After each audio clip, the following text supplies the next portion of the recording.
से हैं आप लोग। स्वागत है आपका हमारे चैनल सक्सेस पॉइंट फन में।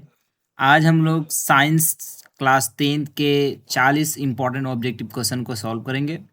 चलिए आज की इस वीडियो का आगाज़ करते हैं और सबसे पहले पहला क्वेश्चन पढ़ते हैं हम लोग। क्या लिखा है कि रेटिना पर किसी वस्तु का उल्टा तथा वास्तविक प्रतिबिंब किसके द्वारा बनता है, यानी रेटिना वास्तविक और उल्टा प्रतिबिंब कहाँ पर बनाता है। ठीक है, सॉरी किसके थ्रू बनाता है ना, किसके जरिए बनाता है। परितारिका, पक्षमाभी पेशियाँ, अभिनेत्र लेंस या कचापदर्भ। तो किसके द्वारा बनाता है? अभिनेत्र लेंस के द्वारा बनाता है। ठीक है, आगे बढ़ते हैं क्वेश्चन नंबर 2।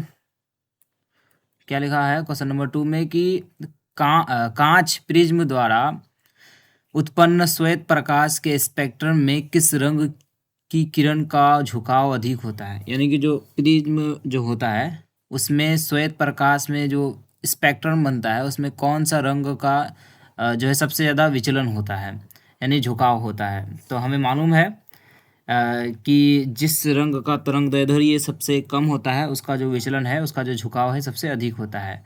लाल, हरा, नीला, पीला या बैगनी। तो इसमें से कौन सा सही हो जाएगा? सही होगा ऑप्शन नंबर डी, यानी बैगनी रंग का जो झुकाव है सबसे अधिक होता है। और वही सवाल अगर आपको पूछ दिया जाए कि किस रंग का जो झुकाव है सबसे कम होता है, यानी किस रंग का विचलन सबसे कम होता है, तो वहाँ पर जवाब आपका होगा लाल रंग का, क्योंकि लाल रंग का तरंगदैर्ध्य सबसे अधिक होता है। आगे बढ़ते हैं सवाल नंबर 3 की तरफ हम लोग बढ़ते हैं। क्या लिखा है कि प्रतिरोध R के किसी तार को 5 बराबर भागों में काट कर पार्श्वबद्ध में जोड़ दिया जाए तो अनुपात R डैश क्या होगा। यानी एक तार है, ठीक है, उस तार को 5 बराबर हिस्सों में बांट दिया गया है। तो 5 बराबर हिस्सों में बांटने पर प्रत्येक का जो प्रतिरोध होगा वो कितना होगा? R/5 होगा।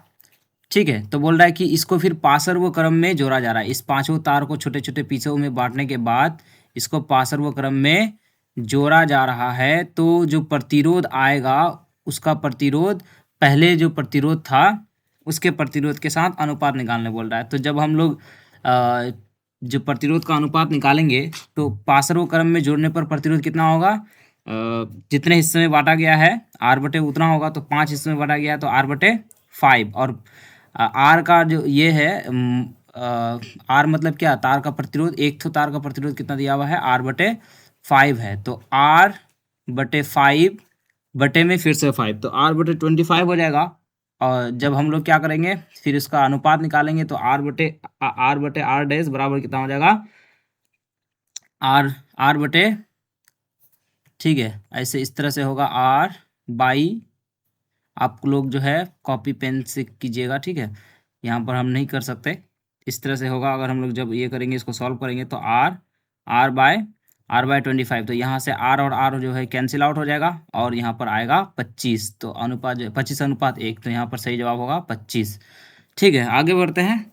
ये थोड़ा सा कैलकुलेटर वाला है, इसको करने के लिए आपको कॉपी और पेन की ज़रूरत होगी। आप बगल में बैठ के इसको सॉल्व कर लीजिएगा। आगे बढ़ते हैं हम लोग सवाल नंबर 4 की तरफ। यदि किसी चालक से 1 कूलाम आवेश प्रवाहित होने पर 1 जूल कार्य हो तो विभवांतर होगा, यानी किसी चालक तार से 1 कूलाम आवेश को प्रवाहित करने के लिए 1 जूल कार्य करना पड़ रहा है, तो उसका विभवांतर कितना होगा। तो ये सीधे परिभाषा पूछा गया है किसका? 1 वोल्ट का। 1 वोल्ट क्या होता है कि 1 कूलाम आवेश को एक जगह से दूसरी जगह ले जाने में यदि 1 जूल कार्य करना पड़ता है तो उसे हम 1 वोल्ट कहते हैं, यानी कि विभवांतर 1 वोल्ट कहते हैं। तो इसका जो सही जवाब होगा वो होगा 1 वोल्ट। तो सीधे डेफिनेशन पूछा गया है। आगे क्या लिखा हुआ है क्वेश्चन नंबर 5 में कि 100 वाट का जो बल्ब है उसको 250 वोल्ट से जोड़ा जाता है, तो बल्ब का प्रतिरोध क्या होगा। तो जो वाट होता है वो होता है कितना? P बराबर क्या होता है? P बराबर VI होता है ना, P बराबर VI। तो यहाँ पर क्या पूछा जा रहा है? I निकालने के लिए बोल रहा है। जो चालक में जो प्रवाहित धारा है, धारा का मान निकालने बोल रहा है। तो धारा का मान निकालने के लिए क्या करना पड़ेगा? इस V को P के साथ क्या करना पड़ेगा? डिवाइड करना पड़ेगा। तो हम 100 को जब 250 के साथ डिवाइड करेंगे तो आंसर आएगा 0.4 एम्पियर। तो 0.4 एम्पियर धारा जो है उस बल्ब से प्रवाहित होगी। ठीक है, इसका सही जवाब होगा ऑप्शन नंबर बी। आगे बढ़ते हैं। विभवांतर मापने वाला यंत्र क्या कहलाता है? आमीटर, या एमीटर या वोल्ट मीटर या गैल्वेनोमीटर या इनमें से कोई नहीं। तो जो वोल्टेज को मापता है, ये विभवांतर को मापता है, उस डिवाइस को हम कहते हैं वोल्ट मीटर। ठीक है, आगे बढ़ते हैं क्वेश्चन नंबर 7 की तरफ। क्या लिखा है कि निम्न में से किसका अर्थ जल होता है। यहाँ पर जल जो है किसका मीनिंग होता है, पेट्रो, टर्बो, नाइट्रो या हाइड्रो। तो हम लोग को मालूम है कि हाइड्रो का जो अर्थ होता है वो होता है जल। ताप बढ़ने पर चालक का प्रतिरोध क्या होता है, बढ़ता है, घटता है या अपरिवर्तित रहता है या इनमें से कोई नहीं। तो ताप बढ़ने पर चालक का जो प्रतिरोध है वो क्या होता है, बढ़ता है। इसलिए ओम के नियम में चालक के ताप को जो है वो नियंत्रित रखा जाता है, कांस्टेंट रखा जाता है। ठीक है, आगे बढ़ते हैं। चुंबकीय क्षेत्र चुंबकीय क्षेत्र चुंबक के ध्रुवों पर होता है, यानी कि चुंबक के ध्रुवों पर जो चुंबकीय क्षेत्र है वो क्या होता है, अधिकतम होता है, न्यूनतम होता है, सामान्य रहता है या इनमें से कोई नहीं। तो चुंबकीय क्षेत्र चुंबक के ध्रुव पर अधिकतम रहता है। ठीक है, याद रखिएगा, चुंबक अगर ये चुंबक है, इस तरह से अगर हम लोग इसको चुंबक बनाएं तो इस चुंबक का जो ध्रुव है दोनों साइड, नॉर्थ और साउथ, यहाँ पर चुंबकीय क्षेत्र का जो मान है वो सबसे अधिक होता है, उसका जो स्ट्रेंथ है वो यहाँ पर सबसे अधिकतम होता है। इसलिए इसका सही जवाब होगा ऑप्शन नंबर ए। आगे बढ़ते हैं सवाल नंबर 10 की तरफ। क्या लिखा है कि लंबवत धारा ऊपर से नीचे बहने पर क्षेत्र रेखाओं की दिशा होगी, यानी कि कोई तार है, ठीक है, उस तार में जो धारा बह रही है वो ऊपर से नीचे की तरफ बह रही है। धारा जो है ना, आई का जो मान है वो है ऊपर से नीचे की तरफ धारा बह रही है। तो कह रहा है क्या कि उसमें अगर ऊपर से नीचे की तरफ तार में धारा बह रही है तो चुंबकीय क्षेत्र रेखाओं की जो दिशा है वो क्या होगी। तो अगर हम लोग मैक्सवेल का दक्षिण हस्त नियम लगाएंगे तो उसमें जो धारा है वो चुंबकीय क्षेत्र जो है वो इस तरफ आएगा। इस तरफ मतलब क्या, धारा घड़ी की सुई की दिशा में। तो इसका सही जवाब होगा क्लॉकवाइज। ठीक है, यानी ऑप्शन नंबर बी। आगे बढ़ते हैं 11 नंबर सवाल कि दृश्य प्रकाश का तरंग दैर्ध्य होता है 100 से 200 नैनोमीटर, 200 से 300 नैनोमीटर, 400 से 700 नैनोमीटर। तो दृश्य प्रकाश का जो तरंग दैर्ध्य होता है वो होता है 400 से 700 नैनोमीटर। आगे बढ़ते हैं हम लोग सवाल नंबर 12 की तरफ कि निम्न में उत्तम ऊर्जा का स्रोत क्या है, यानी कि इसमें सबसे बेहतर ऊर्जा का जो स्रोत है वो क्या है, कोयला, लकड़ी, पेट्रोलियम या बायोगैस होगा ये। ठीक है, तो इसका जो सबसे ऊर्जा का सबसे उत्तम जो स्रोत है वो क्या होगा, बायोगैस। ठीक है, क्योंकि ये सबसे कम हानिकारक होता है, ठीक है, और सबसे बेहतर होता है। आगे बढ़ते हैं 13 नंबर सवाल। सौर स्थिरांक का मान लगभग कितना होता है, 1.5 किलोवाट घंटा प्रति मीटर स्क्वायर या 1.6 किलोवाट घंटा पर मीटर स्क्वायर या 1.4 किलोवाट घंटा पर मीटर स्क्वायर या 1.7 किलोवाट घंटा पर मीटर स्क्वायर। तो इसका जो सही जवाब है वो ऑप्शन नंबर बी होगा। ठीक है, इसका सही जवाब ऑप्शन नंबर बी नहीं होगा बल्कि ऑप्शन नंबर सी होगा। ठीक है, इसका सही जवाब ऑप्शन नंबर सी होगा, सही टिक लगा लीजिएगा।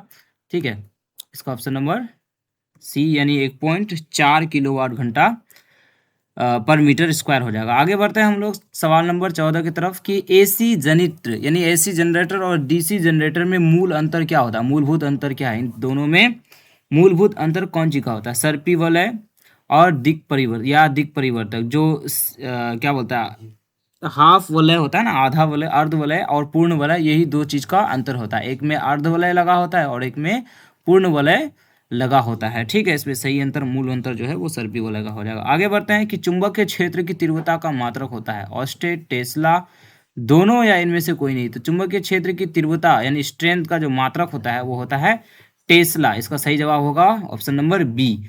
आगे बढ़ते हैं।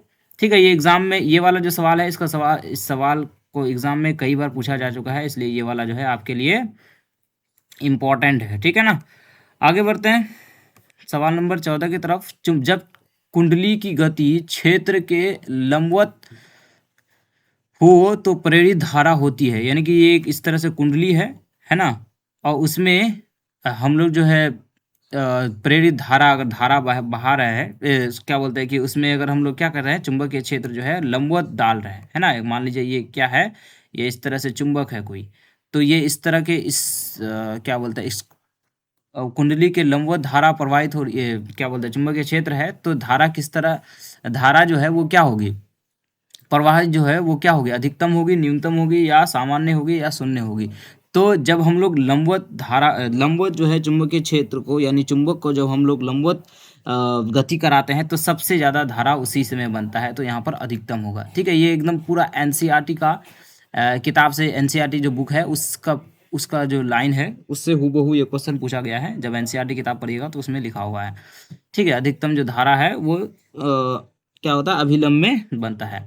17 नंबर सवाल, चुंबकीय क्षेत्र रेखाओं की निकटता बताती है, यानी कि क्षेत्र का मान व दिशा या इनमें से कोई नहीं। तो चुंबकीय क्षेत्र का जो निकटता है, यानी कि चुंबकीय क्षेत्र रेखाएं जो होती है उसमें सबसे नज़दीक जहाँ पर चुंबकीय क्षेत्र रहता है वो क्या बताता है, वो क्षेत्र का मान बताता है, स्ट्रेंथ को बताता है। यानी जहाँ पर चुंबकीय क्षेत्र जितना नज़दीक होगा वहाँ पर जो है चुंबकीय क्षेत्र इतना मजबूत होगा। ठीक है, तो क्षेत्र का मान को बताता है। आगे बढ़ते हैं कि स्पेक्ट्रम प्राप्त करने के लिए प्रयोग होता है। जब हम लोग स्पेक्ट्रम प्राप्त करते हैं तो उसके लिए कौन सी का स्पेक्ट्रम बनाने के लिए किस चीज़ का इस्तेमाल किया जाता है, कांच की सिल्ली का, अवतल दर्पण का, उत्तल दर्पण का या प्रिज्म का। तो स्पेक्ट्रम किससे बनता है, प्रिज्म से बनता है, तो इसका सही जवाब होगा ऑप्शन नंबर डी। आगे बढ़ते हैं कि वास्तविक व आभासी सूर्यास्त के में समयांतर लगभग होता है 1 मिनट, 2 मिनट, 3 मिनट या 4 मिनट। तो वास्तविक और आभासी का मतलब एक जो रियल सूर्यास्त है ना, सनसेट, और जो आभासी जो दिखाई देता है, दोनों के बीच में कितने समय का अंतर होता है, 2 मिनट का अंतर होता है। इसका मतलब ये है कि आपको सूर्यास्त जो है 2 मिनट, सूर्यास्त जब होता है उसके 2 मिनट बाद तक हमको सूर्य दिखाई देता है। ठीक है, ये इसलिए होता है, वायुमंडलीय अपवर्तन के कारण ये घटनाएं होती है। ठीक है, तो सूर्योदय और सूर्यास्त, वास्तविक और काल्पनिक सूर्यास्त का जो समय अंतर होता है वो 2 मिनट का होता है। यही सवाल अगर आपको पूछ दिया जाए कि सूर्योदय और सूर्यास्त में जो समय का अंतर होता है वास्तविक और काल्पनिक का वो कितना होता है, तो 4 मिनट का होता है। ठीक है, यानी कि 2 मिनट सूर्यास्त के समय और 2 मिनट सूर्योदय के समय बढ़ जाता है, इसलिए टोटल 4 मिनट का अंतर होता है।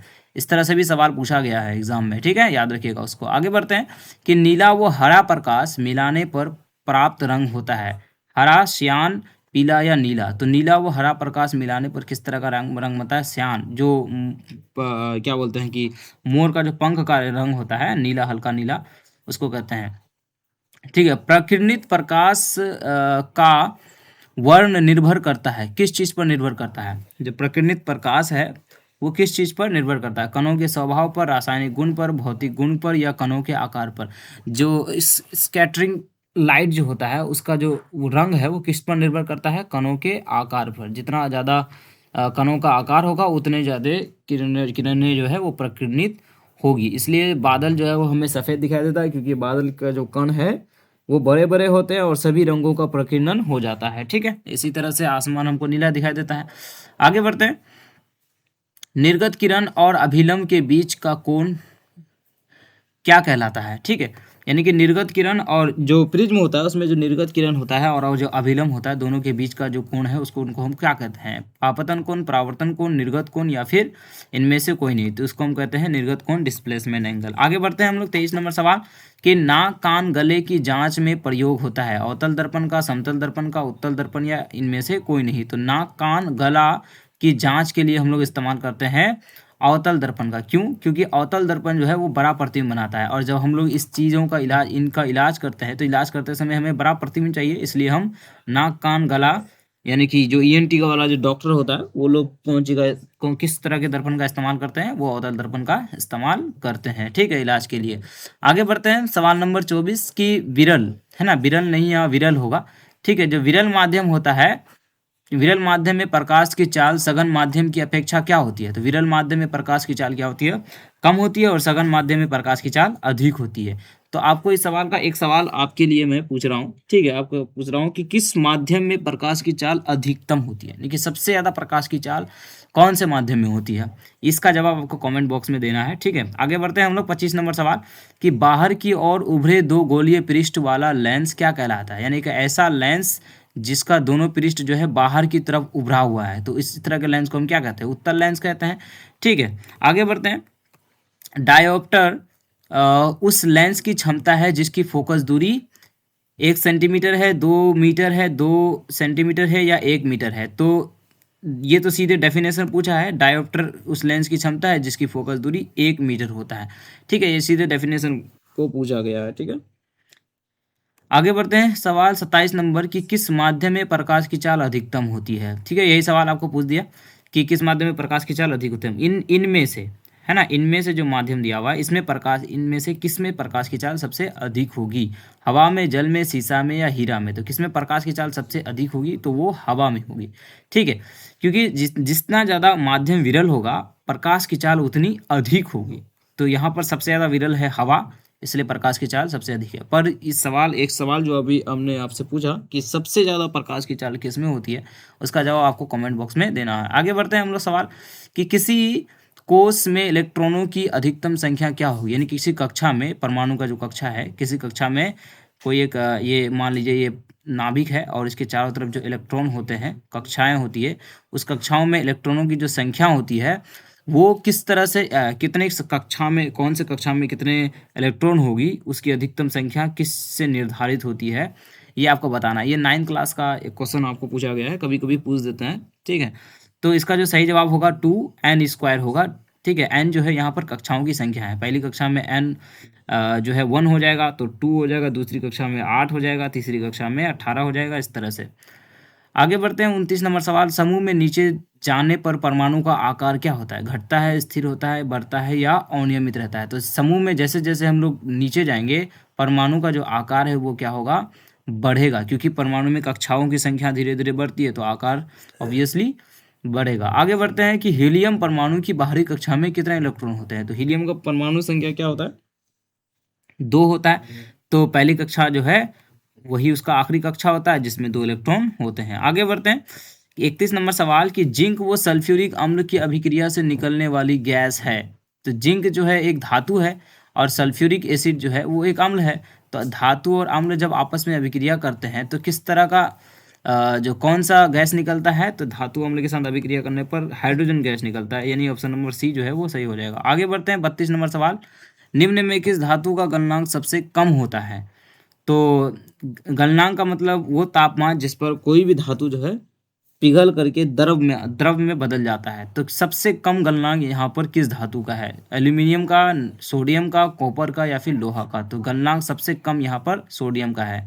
और सोडियम के बारे में एक और फैक्ट है कि सोडियम एक ऐसा मतलब ये इतना सॉफ्ट होता है, इतना नरम धातु होता है कि इसको हम लोग चाकू से चाहे तो काट सकते हैं। आगे बढ़ते हैं कि सवाल नंबर 33 कि बेकिंग सोडा का रासायनिक सूत्र क्या है, NaHCO3, Na2HCO3, Na2CO3 या फिर NaOH NaOHCO3।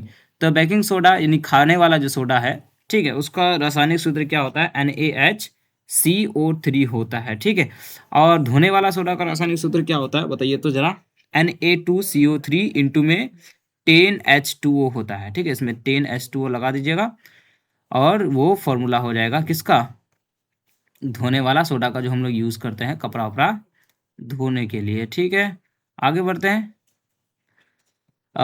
सवाल नंबर 34, समावेयी युग्म क्या है। समावेयी किसको बोलते हैं, वैसे फॉर्मूला है जिसका जो वैसे यौगिक जिसका जो रासायनिक सूत्र जो है वो सेम होता है पर उसका जो स्ट्रक्चर जो है वो अलग अलग होता है, जिस वजह से रासायनिक गुण जो है वो अलग अलग होता है, वैसे हम लोग यौगिकों को बोलते हैं समावेयी। तो इसमें से कौन समावेयी है, तो इसमें से समावेयी कौन है, इसका जो सही जवाब होगा वो होगा C2H5OH और C3OC3H। ये जो है ये एक क्या बोलते हैं कि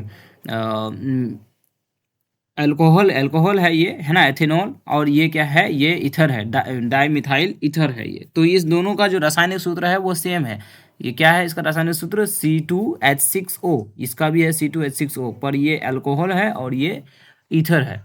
ठीक है, आगे बढ़ते हैं। कार्बोनिल समूह इसमें से कौन सा है, CHO, CO या COOH या फिर O। तो इसमें कार्बोनिल समूह इसमें से क्या है, तो CO ये वाला है कार्बोनिल समूह। और ये जो है ये एसिटिक, जो क्या बोलते हैं, कार्बोक्सिलिक एसिड का है, और ये वाला जो है ईथर का है, और ये ये क्या बोलते हैं कि एड्रिनल का है। ठीक है, आगे बढ़ते हैं। सवाल नंबर 36, एक ग्लूकोज के अणु में ऑक्सीजन परमाणु कितने होते हैं? तो ग्लूकोज का फॉर्मूला क्या होता है? C6H12O6। तो इसमें ऑक्सीजन कितने हैं? 6 हैं। ठीक है, फॉर्मूला अगर याद है आपको।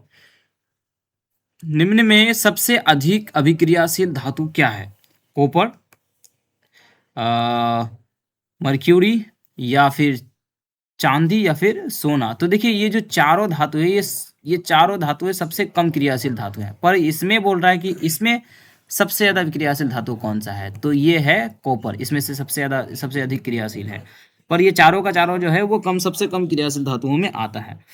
ठीक है, तो यहाँ पर सबसे पूछा जा रहा है कि सबसे अधिकतम, तो कॉपर हो जाएगा। ठीक है, काशीनाथ का माली आलू जरा फीका सा पकाता है, कौन है जी? आ गया हो, ये फॉर्मूला आपने पढ़ा होगा, है ना? अच्छा बताइए, तो सबसे अधिक क्रियाशील धातु जो है वो कौन सा है? तो सबसे अधिक क्रियाशील धातु पोटेशियम है। ठीक है, जिसका जो सूत्र है, रासायनिक सूत्र है, वो क्या है? संकेत के। ठीक है, आगे बढ़ते हैं कि खाद डिब्बों पर जिंक की जगह टिन की परत क्यों लगाई जाती है? जो खाद खाने वाले जो डिब्बे होते हैं, जिसमें कोई खाने वाली चीजें होती है, सामान होती है, जैसे कि वो जो तेल का जो डब्बा होता है, सरसों तेल का, या कोई भी खाने का जो डब्बा होता है, उसमें वो टिन का क्यों बना होता है? जिंक के बजाय टिन का क्यों बना होता है? तो टिन सस्ता है, गलनांक अधिक है, जिंक अधिक क्रियाशील है, या फिर जिंक कम क्रियाशील है। तो खाद के डिब्बे जो है जिंक की जगह पर हम लोग टिन का इसलिए बनाते हैं क्योंकि जिंक अधिक क्रियाशील है, और जो धातु अधिक क्रियाशील होगा उसको हम लोग लंबे समय तक अगर खुला छोड़ दें तो ऑक्सीजन के साथ अभिक्रिया करके क्षय होने लगेगा, और धातु डब्बा जो है धीरे धीरे कमजोर होकर के खत्म होने लगेगा। इसलिए हम लोग जो है क्या लगाते हैं? जिंक की जगह पर टीन का डब्बा इस्तेमाल करते हैं। ठीक है, आगे बढ़ते हैं। 39 नंबर सवाल, कौन सी गैस चूने के पानी को दूधिया बनाती है?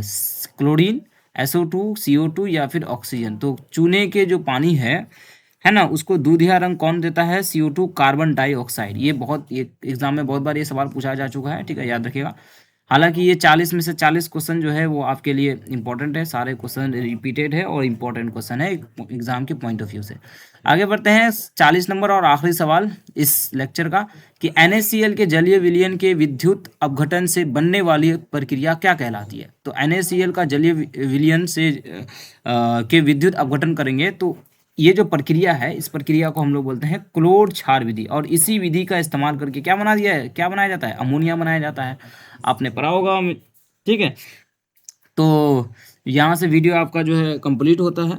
वीडियो कैसा लगा कमेंट में जरूर बताइएगा, और अच्छा लगा होगा तो लाइक कर दीजिएगा और अपने दोस्तों के साथ शेयर कर दीजिएगा। अगर आपको इस चैप्टर का जो है इस लेक्चर का अगर नोट चाहिए, जो 40 क्वेश्चन है इसका नोट चाहिए, तो आप जो है डिस्क्रिप्शन में जा करके हमारे टेलीग्राम चैनल से डाउनलोड कर सकते हैं, लिंक मैं डिस्क्रिप्शन में दे दूंगा। ठीक है, चलिए वीडियो को ख़त्म करते हैं। धन्यवाद।